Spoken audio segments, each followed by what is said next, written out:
It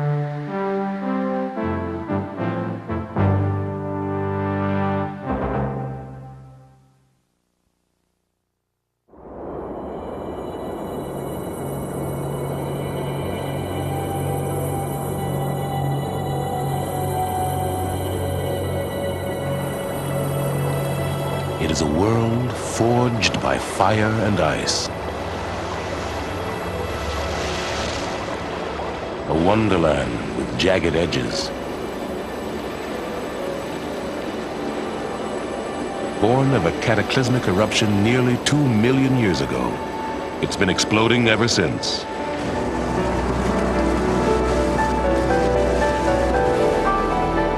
Yellowstone.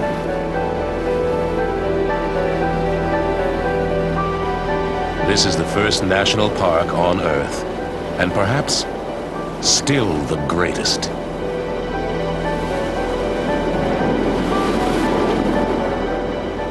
A primeval landscape of water, light, and extraordinary life.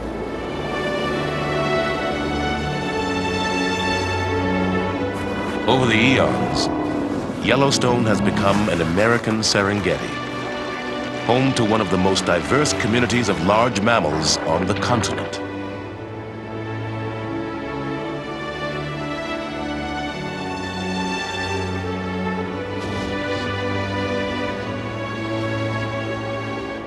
Home to the great Wyoming herds. For thousands of years, the call of one great predator has rung out across this wilderness.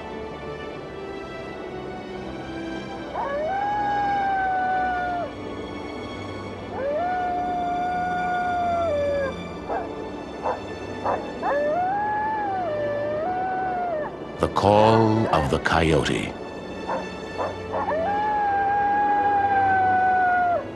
It's not the largest or fiercest of Yellowstone's creatures, but it may well be the most cunning. According to one proverb, next to God, the coyote is the smartest person on Earth.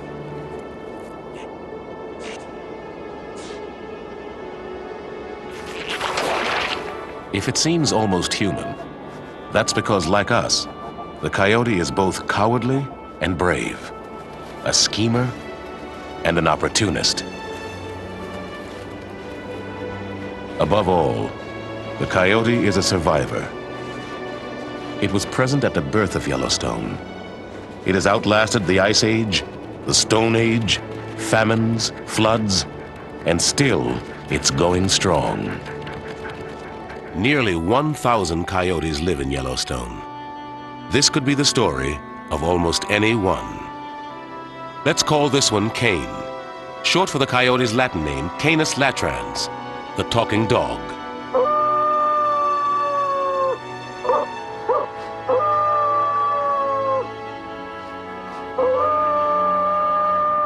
Over the next 4 seasons, he and his pack will face great trials.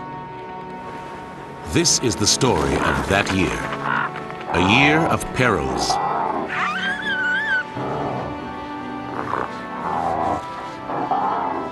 A year of struggle. A year through the eyes of Yellowstone's coyotes.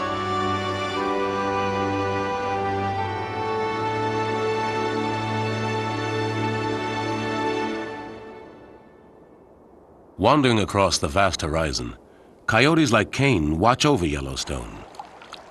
At 3 years old, Cain weighs 35 pounds, big for most of North America, but average in the park. Like most coyotes here, Cain is a member of a pack, not a leader, just an underling. Usually, he hunts on his own.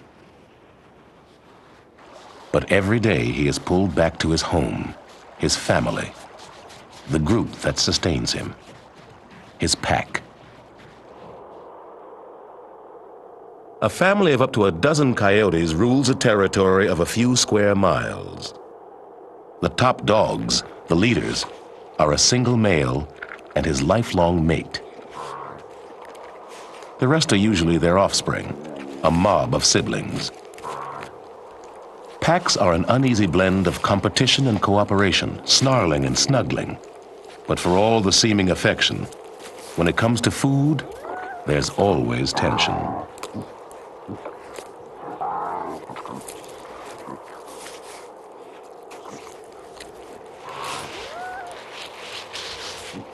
The young are the second-class citizens of Coyote society. They must wait to eat until after their parents have had their fill.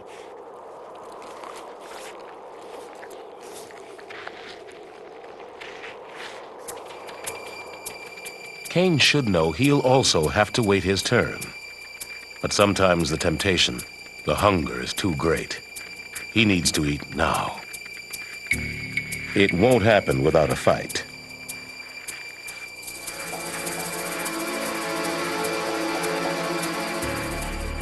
There's no welcome home here.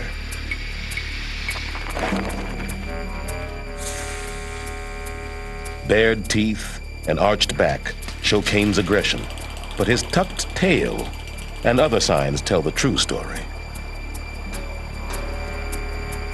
He's scared.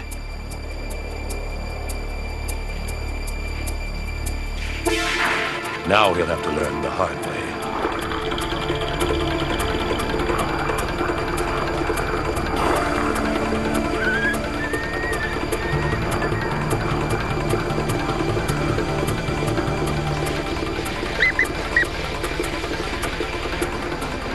As in most coyote fights, no blood is shed, but the outcome is very real. Cain will go hungry today. Despite the conflict, Cain gathers with his pack, his siblings, his rivals. Life is more secure in a group than alone. Coyotes have more calls than any other wild mammal of North America. This group howl means they're all still buddies.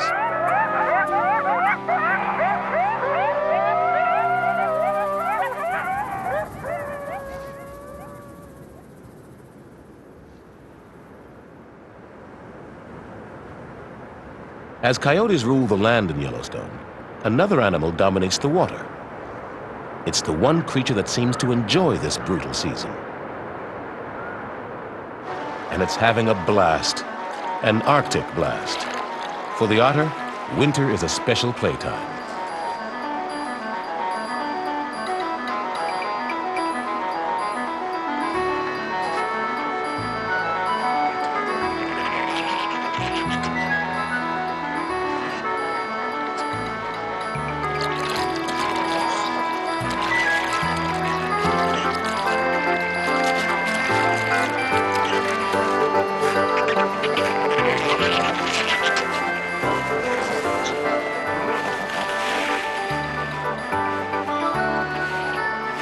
Any riverbank is an excuse for a slide.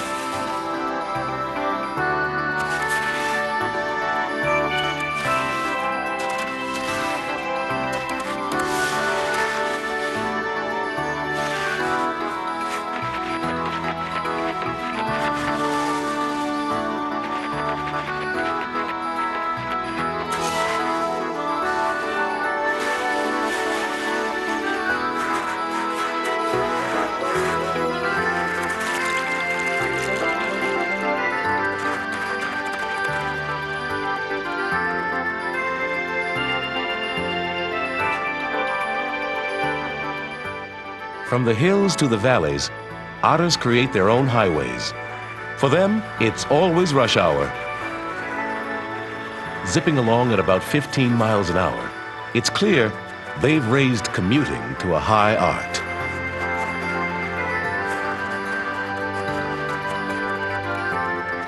With their insulating fur, otters are as cozy beneath the ice as on top of it.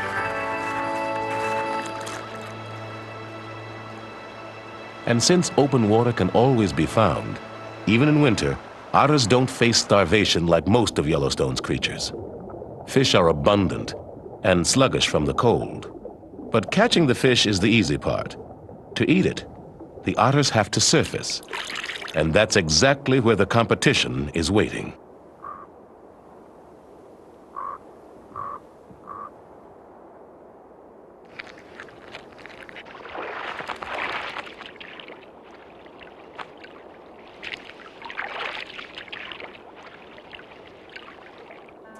Kane's pack is on patrol. Coyotes are patient hunters with a talent for snatching the prey of others. But the feisty otters are no pushovers.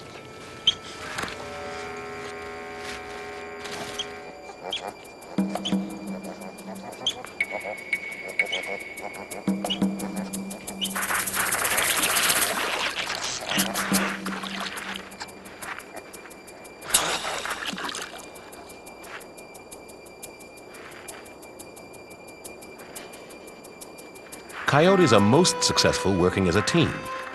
The pack will stake out several holes, but otters can usually find an emergency exit, and when menaced, they can work as a team too.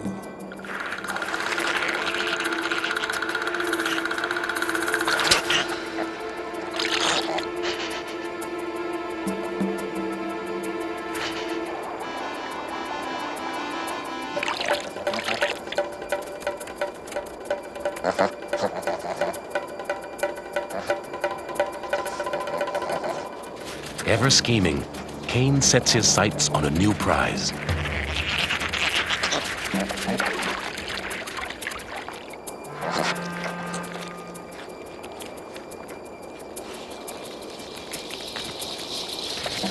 But there's no honor among thieves.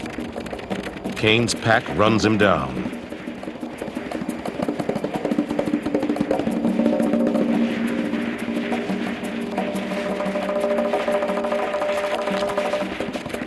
The dominant male has claimed the meal as his own.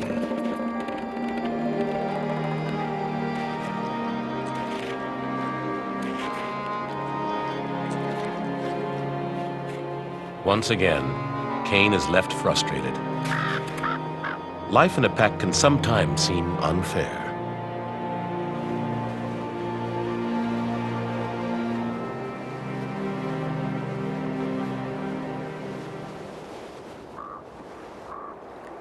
Winter for coyotes is breeding time. Junior members of the pack are supposed to spend this season on the sidelines. But tentatively, gingerly, Kane begins to show an interest in the top female.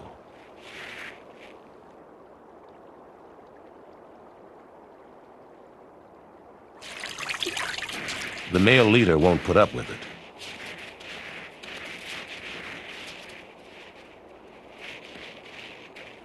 This is his mate, and his alone. He lays down the law.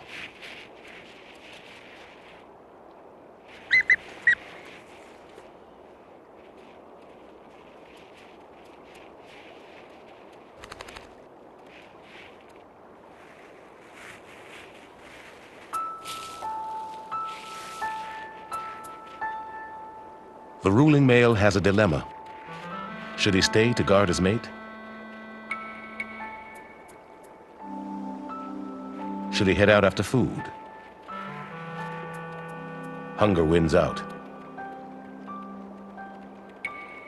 Or does it? He can't make up his mind.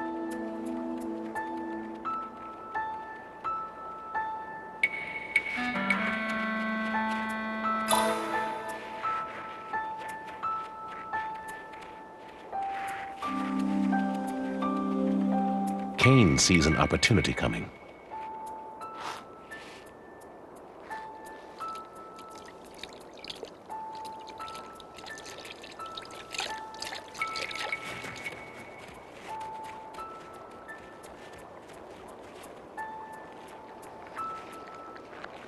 The leader has turned up a feast, but Kane has turned up something equally enticing.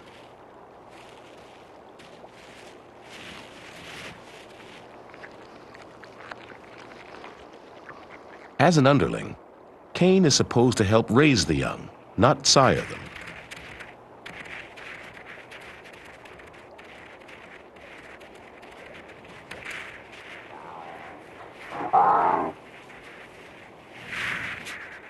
Kane has violated the laws of the pack, and now he's caught in a compromising position.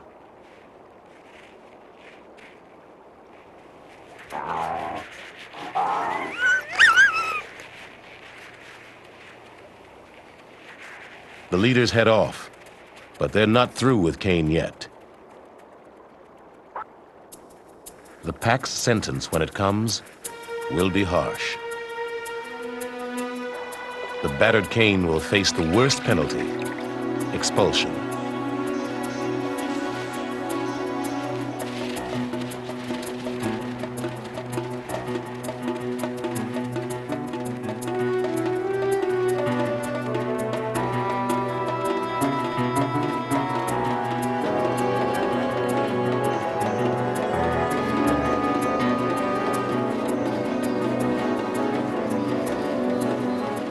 The top male leads the final charge.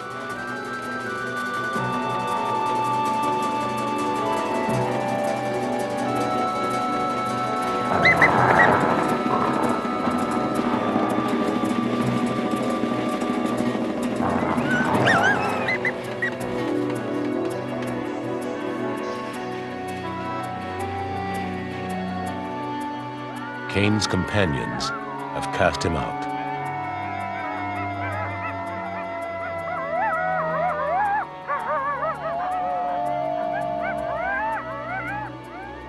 Now, exiled and vulnerable, Cain will be forced to wander the wilderness alone.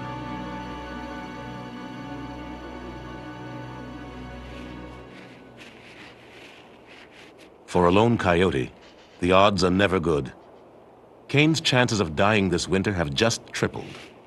All of Yellowstone's best turf has been claimed by one pack or another, and so the outcast must now prowl the borderlands. Without a territory, without partners, finding food will be a greater struggle. In this winter's bleak landscape, even the carcasses are picked to the bone. Cain will have to take greater risks to get meals that might have come easily to the pack.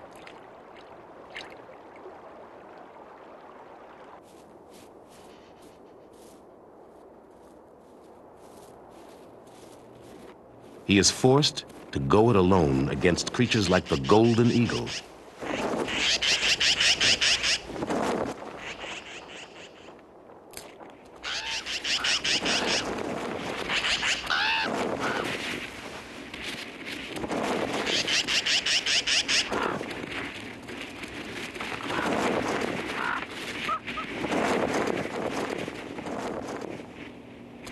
With a wingspan of nearly 7 feet, the eagle is a formidable opponent, and it's not frightened of a single coyote like Cain.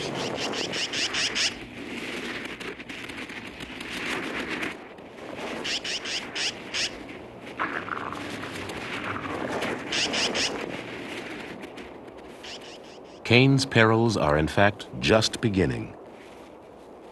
Lone coyotes are wanderers, sometimes traveling 20 miles in a single night. And Cain will have to travel far to find food in a land where he's not part of a pack.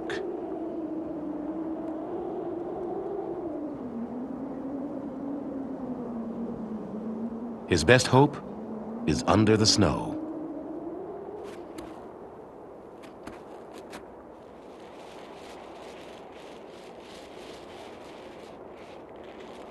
Rodents like the vole are a coyote specialty. Enough of these appetizers, and Cain will have a full meal.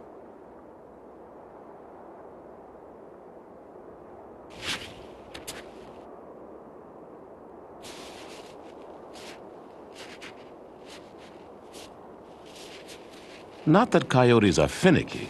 They'll eat almost anything, from grasshoppers to cows. It's been said, a coyote's favorite food is anything he can chew. When it comes to hunting voles, the coyote is a skilled performer, but another wild dog is a real virtuoso. The fox.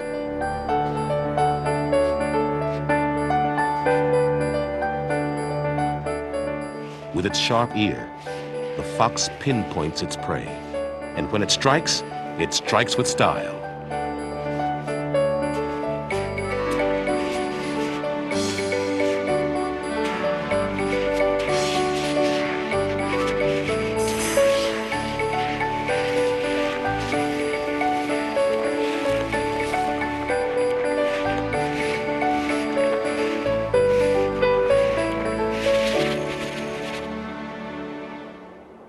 Foxes fight with style too. It's a dance of dominance when foxes gather at an elk carcass.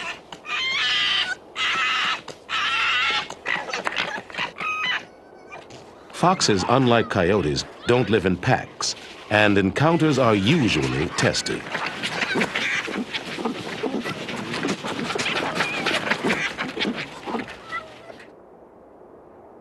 In the lower valleys, Kane is on the lookout for animals in trouble.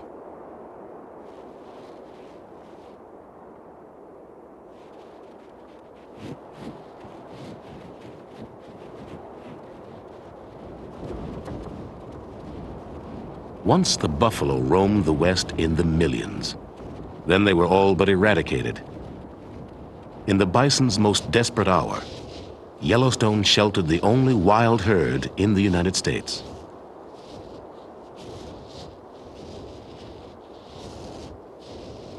Winter has always been hard on these great beasts.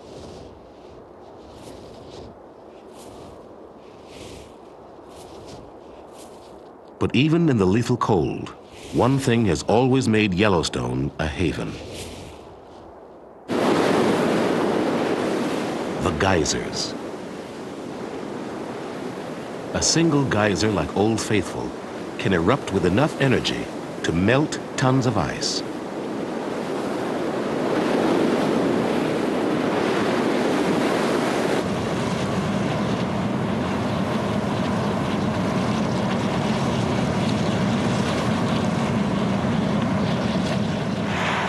Hot springs, mud pots, steam jets, and fumaroles.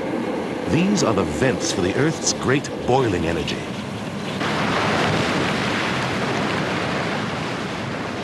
Yellowstone has more geysers than anywhere else in the world.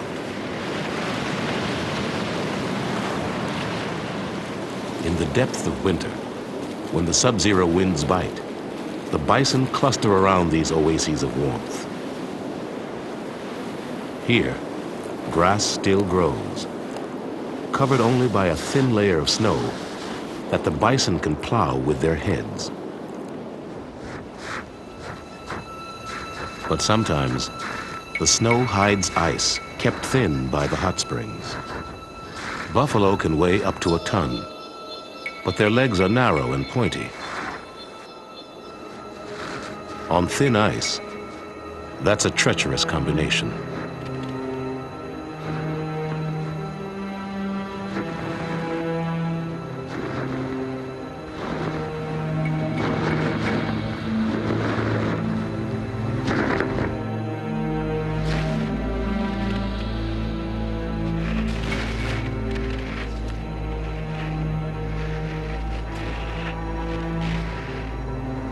Every step may be a step toward disaster.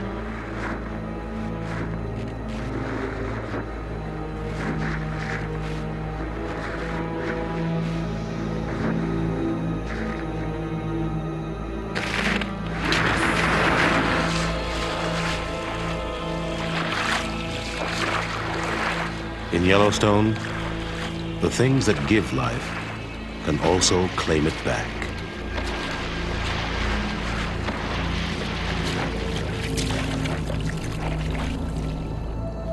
There's nothing the herd can do.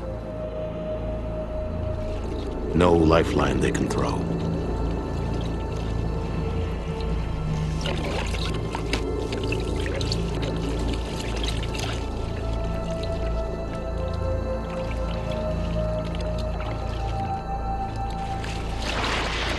It will take the buffalo nearly 4 hours to drown.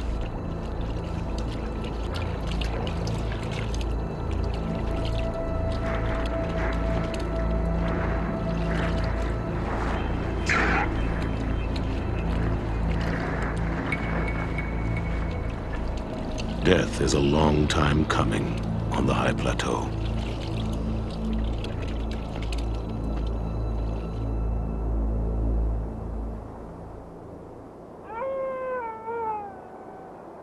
Deep into the month of April, winter lashes the park one last time.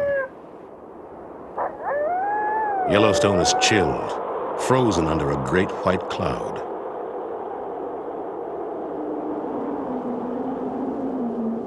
temperatures drop to 40 below. This is beyond cold. This is an assault on all things living.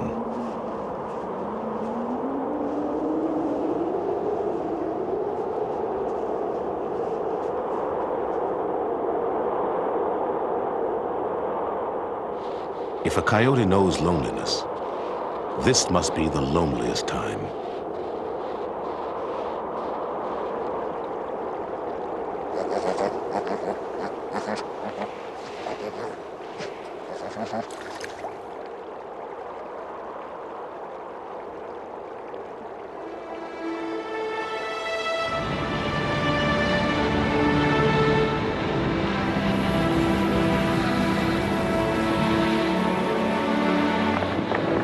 But a new season is on its way.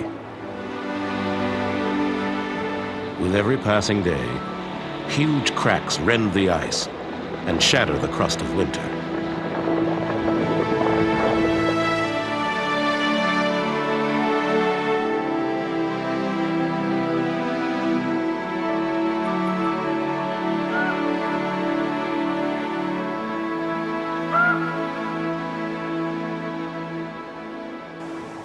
Kane has made it through a trying season.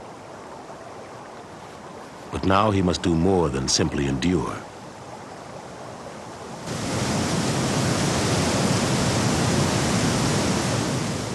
He needs a mate, a pack, a territory to call his own.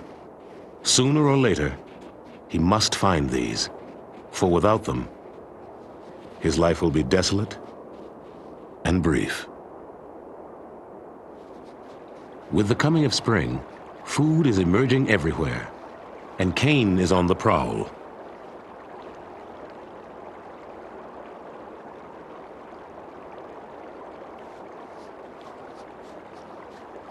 As the snow retreats, carcasses are revealed.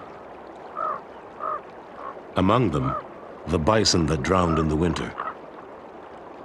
Freezing waters have preserved the carcass, and with the thaw, it's reappeared just in time to catch Kane's eye.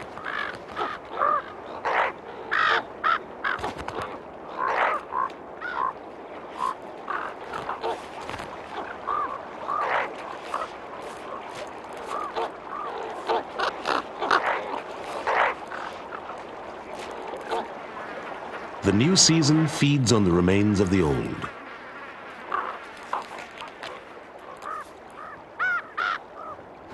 A bear emerges from hibernation. It's time for breakfast. Only this fast has been 4 months long. And a solo coyote can figure the odds.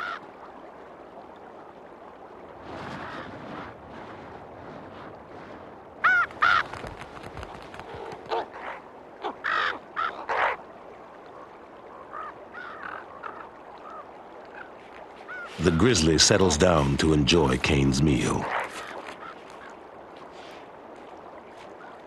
As the thaw continues, white turns to gold and then to green, and the dance of spring goes on.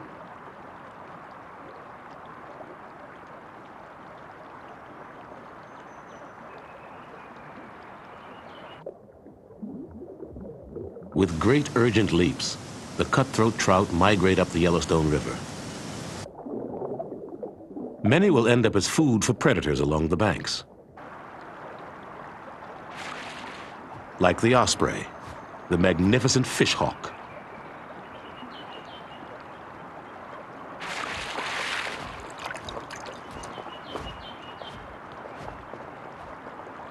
In a land of hunters, the osprey is one of the greatest, with feet that grasp like pincers, the perfect tool for holding on to a slippery fish.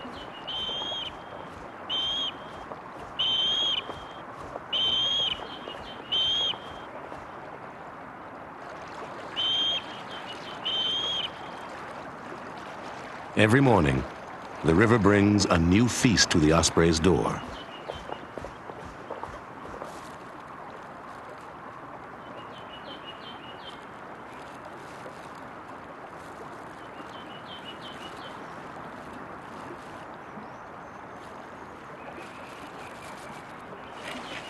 And for Kane, for all those that dwell in Yellowstone, the first murmur of spring has now turned into a full-throated roar.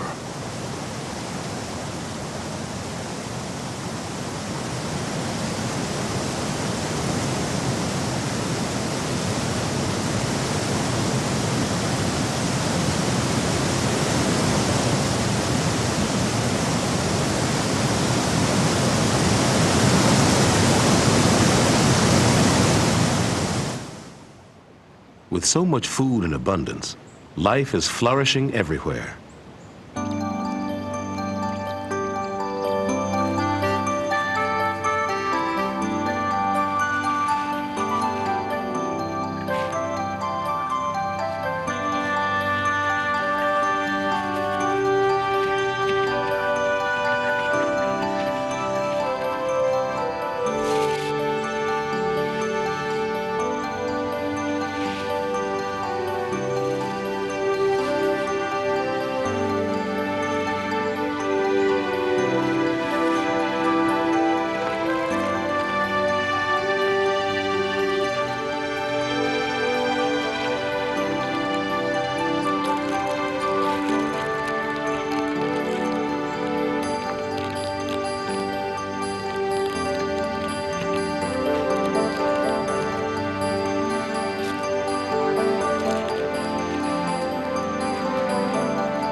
Newborns have also appeared at Kane's old pack.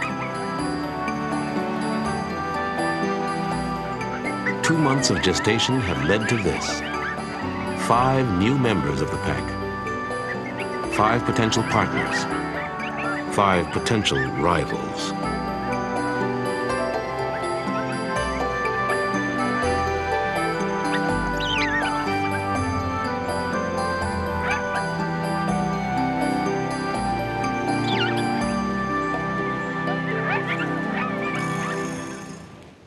All around Kane, families are springing up, but he has no pack, no mate, no young. His only companion, a badger. In fact, the partnership of Coyote and Badger is legendary. Native Americans spoke of an ancient bond between the two. They called them cousins. What they are is something like hunting partners. Kane's keen senses locate the prey. The badger, a master digger, flushes it from the earth.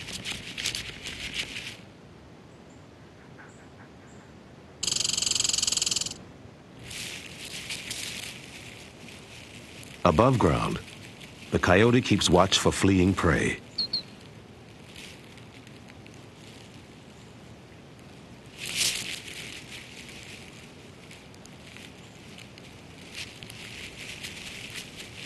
Kane gets the meal this time.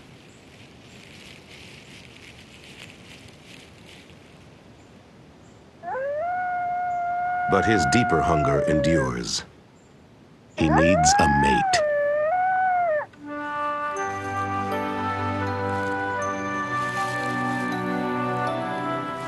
At Kane's old pack, the 2 leaders raise their pups.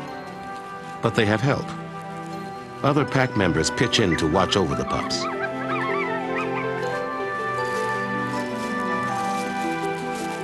To teach them.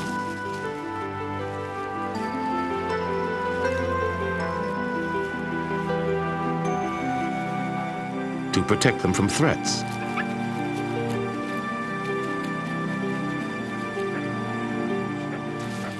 Like the grizzly.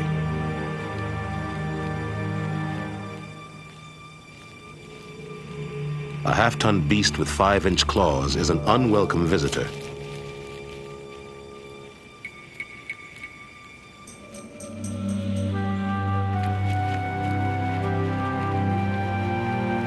Led by the mother, the pack uproots, moving the pups to a standby den they've prepared for just such emergencies.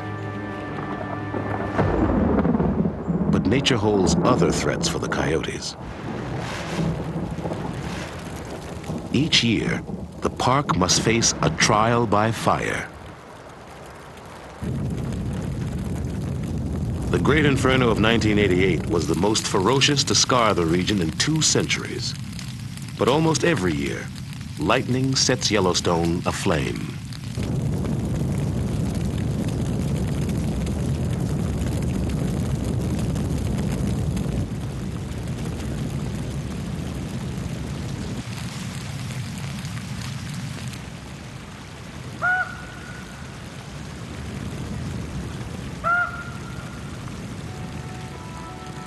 In the aftermath, Cain walks the smoldering earth.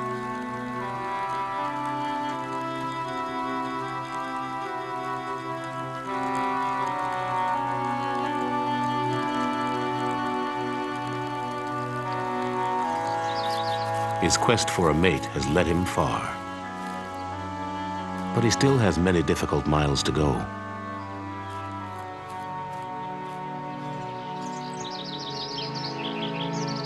Fire is not only a destructive force, it also kindles new life. After a blaze, the grasslands send up new shoots. As if in response to the killing flames, everything comes to life again. Fire brings a second spring.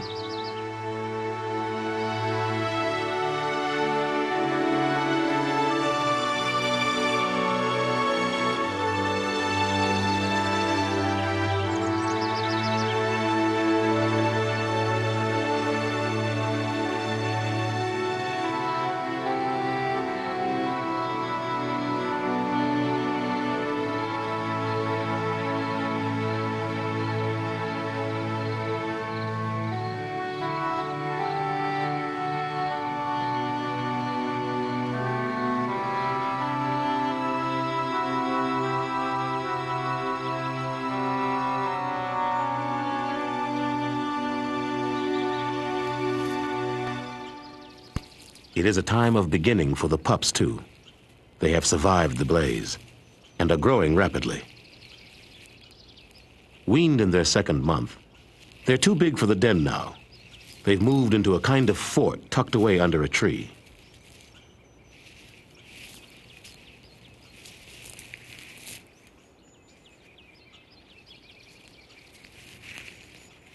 This tug of war is just practice. Today it's a feather. One day soon, it will be a bone. In the early hours of a new day, a young pup sets out after a vole.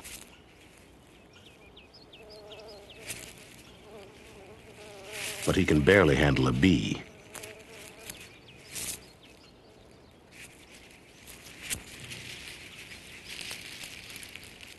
Success. It's the pup's first catch. A first taste of his new life.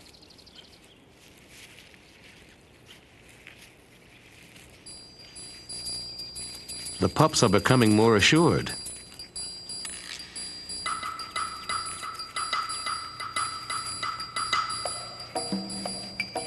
But it's one thing to hunt on your own, another to work as a team, and that's what they're setting out to do.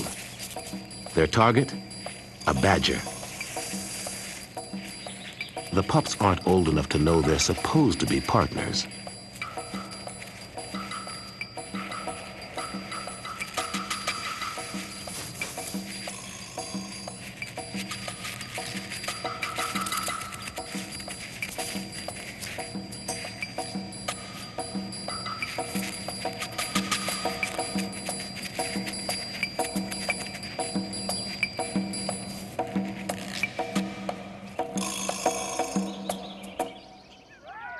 They've still got a lot to learn. But the pups seem to feel pretty good about themselves all the same.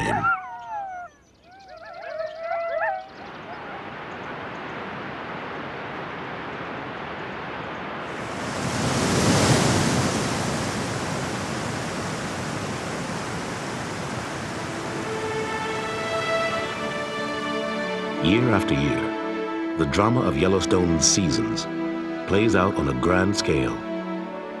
For this park spans the decades. It spans the Continental Divide. It spans 2.2 million acres.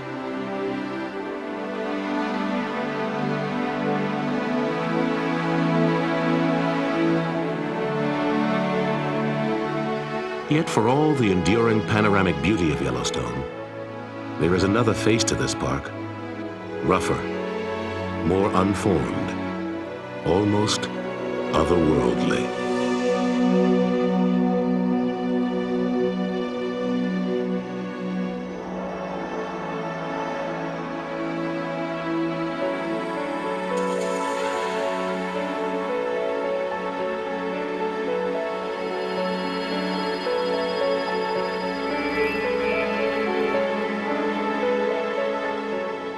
Yellowstone has been a national park for well over 100 years.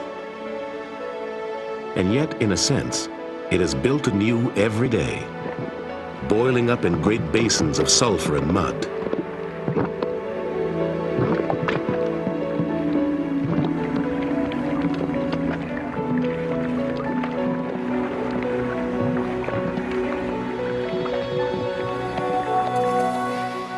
Those that roam Yellowstone day after day find that each day takes them over slightly different terrain. Each day, they find the horizon is new again.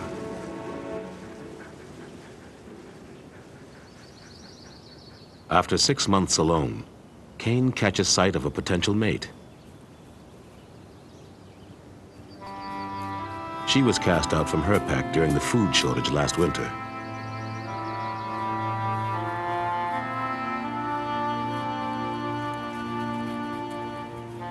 The lone female has been wandering the park, like Cain.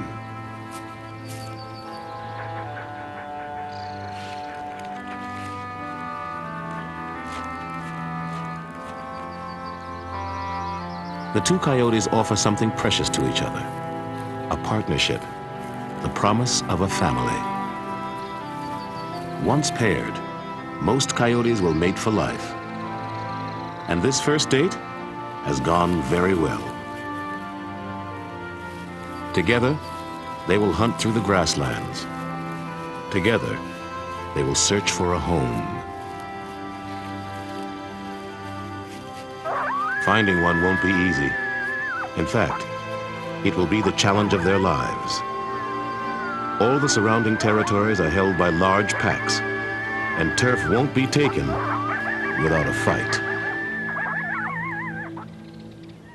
In Cain's former pack, the pups are 6 months old, almost fully grown. Working with the adults, they are now a well-coordinated killing team, and their target is a sickly elk calf. The mother does her best to defend her young one.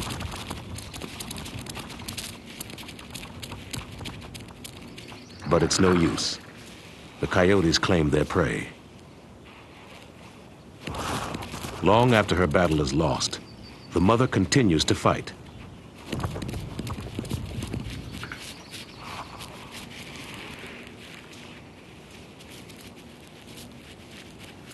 But the coyotes won't be denied their meal.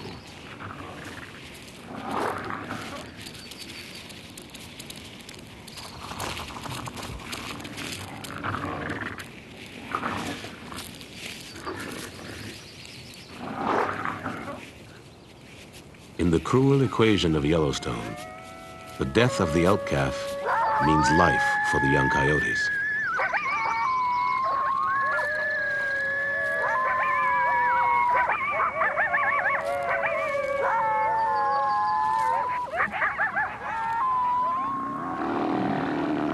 The final days of summer turn cool. As Cain and his mate wander, the buffalo go head-to-head in a violent mating contest, the rut.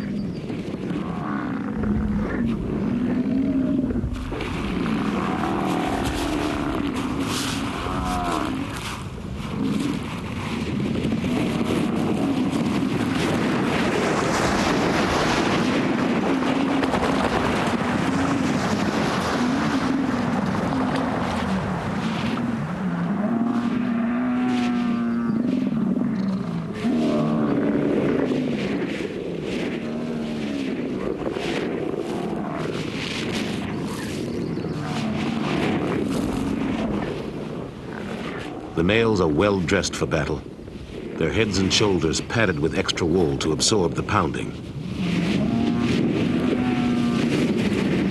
when it comes, the pounding is ferocious.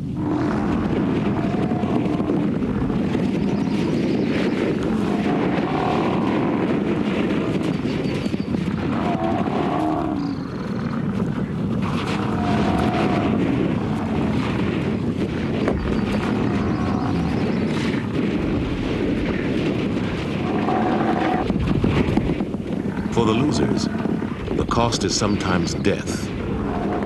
And there is no dignity to death in a land of scavengers.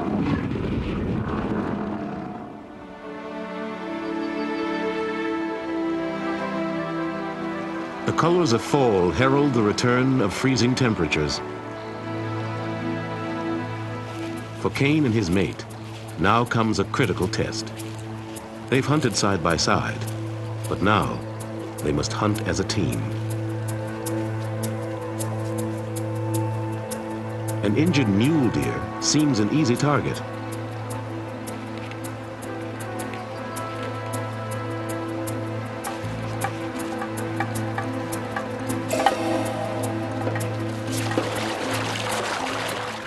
But the coyotes are cautious. A mule deer's hoof can slash like a knife.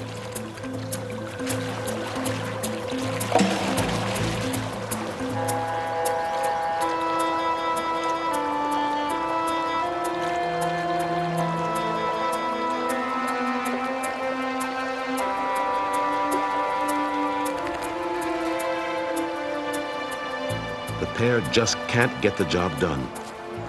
Two coyotes can't surround their prey the way a pack can. Their failure is a dangerous omen.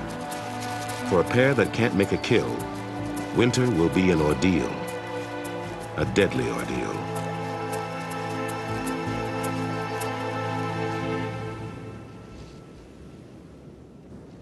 With the first snows begin the battles of winter. The bighorn sheep are fighting for a chance to mate.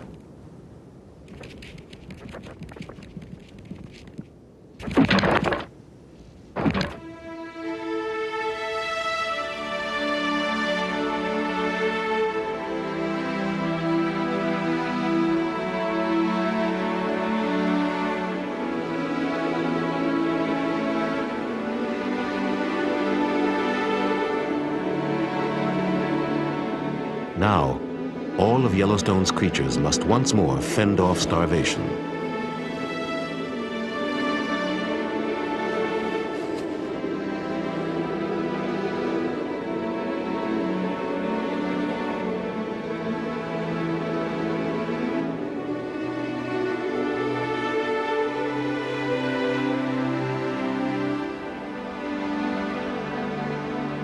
The thermal springs offer respite for some, but the season will still take its awful toll.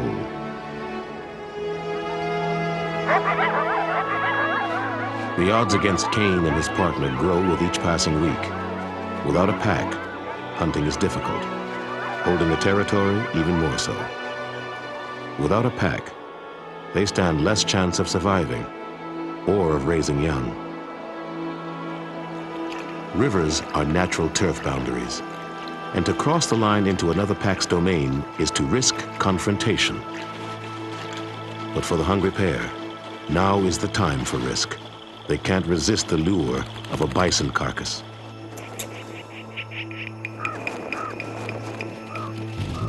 The resident pack can't afford to share their food with trespassers.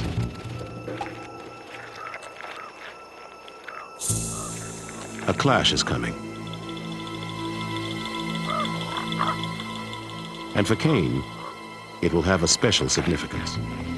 This is his old pack. These are his kin. And Cain is still Coyote non grata.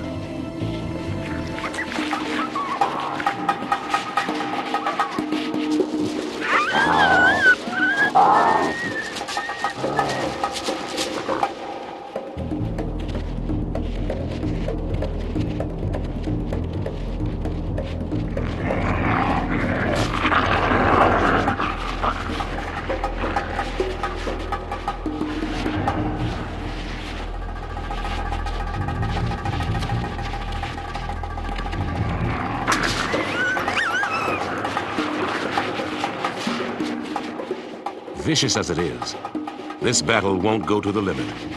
It will stop when one coyote proves strongest. And one has. It's Cain. This is now his turf. Defeated, the former leaders wander off into exile. Old and tired, their prospects are poor.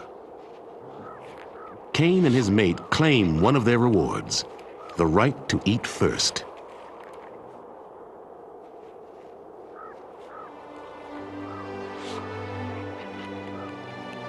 Confrontation becomes cooperation as Cain's brothers and sisters accept the takeover.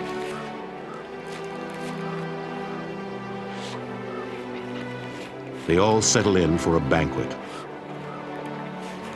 Cain will in time become a father, and by helping raise his pups, his siblings will make sure the family line lives on.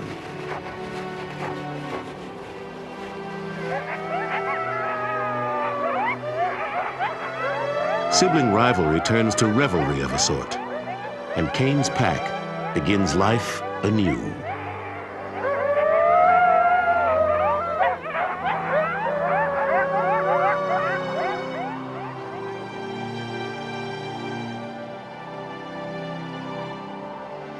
More adversity will lie ahead this winter. Lethal temperatures, punishing winds, and the never-ending struggle for food. But the coyotes will survive. They have survived fire and ice, survived the attacks of man and beast. This too, they will outlast.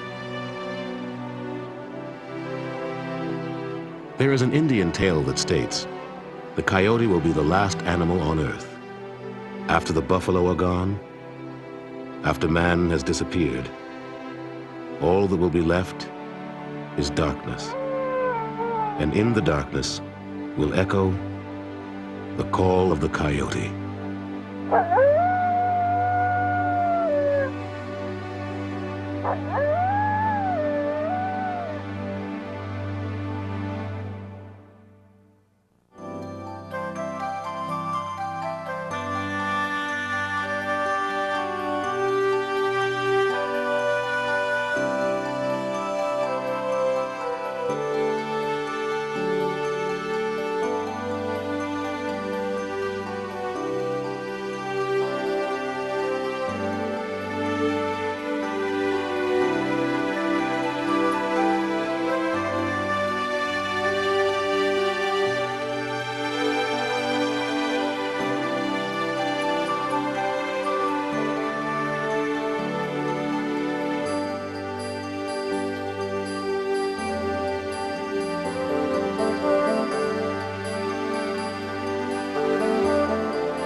We hope you have enjoyed this presentation from the National Geographic Video Library.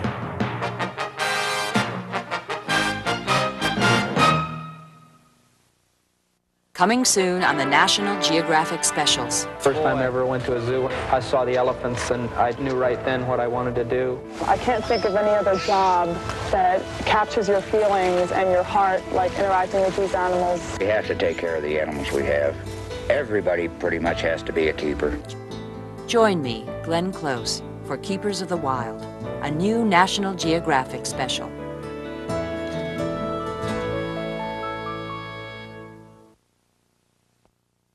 It's a terribly frightening thing to see. The next I knew, I was on the ground and the bear was on top of me. Where are you hurting now? And I could feel the claws, and I was screaming. They don't call him Grizzly for nothing. Man has always feared the bear. But now it's the bear that has something to fear. And the great grizzly is facing the fight of its life. Out of the remote forest reaches of North America emerges a stirring profile of an extraordinary beast and its quest for survival. National Geographic separates myth from mystery and brings you face to face with the grizzlies.